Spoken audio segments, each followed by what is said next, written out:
Hello दोस्तों, अगर आप कोई भी शॉप वाली स्ट्रैटेजी यूज करें और मेरी गूगल शीट यूज करें, रिसेंटली एचडीएफसी के कुछ ईटीएफ्स में स्प्लिट हुआ था 1/10 का।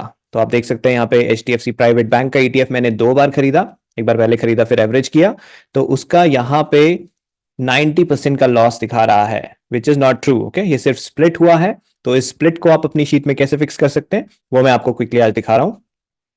तो बेसिकली आपको प्राइस को 1/10 करना है। तो मेरा ये वाला प्राइस है 247 रुपीज 77 पैसा।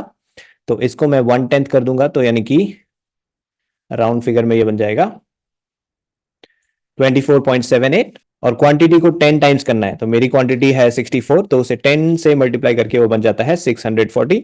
ये वाला फिक्स हो गया। उसी तरह सेकंड वाला 239.74, इसको राउंड फिगर में करेंगे 10 से डिवाइड तो आएगा 23.97 और 68 क्वांटिटी बन जाएगी 680। तो ये स्प्लिट के लिए एडजस्ट हो गया। अब देखिए यहाँ पे ये दिखा रहा है मुझे नोशनल प्रॉफिट -3.50। अब मैं जीरोधा में जाता हूं, ये मैच होना चाहिए। ओके, तो ये है मेरा जीरोधा में एचडीएफसी बैंक का ईटीएफ का स्टेटस। देखिए क्वांटिटी है 1320 और मेरी शीट में है क्वांटिटी 1320 टोटल क्वांटिटी, और यहाँ एवरेज प्राइस आ रहा है 2436, यहाँ आ रहा है 2436। ओके, और नोशनल प्रॉफिट -3.5 -3.5।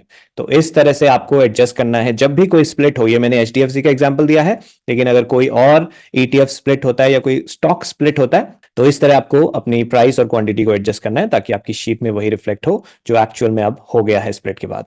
तो अगर आपको कोई क्वेश्चन इससे रिलेटेड प्लीज कमेंट में पूछिए। Thank you, bye bye.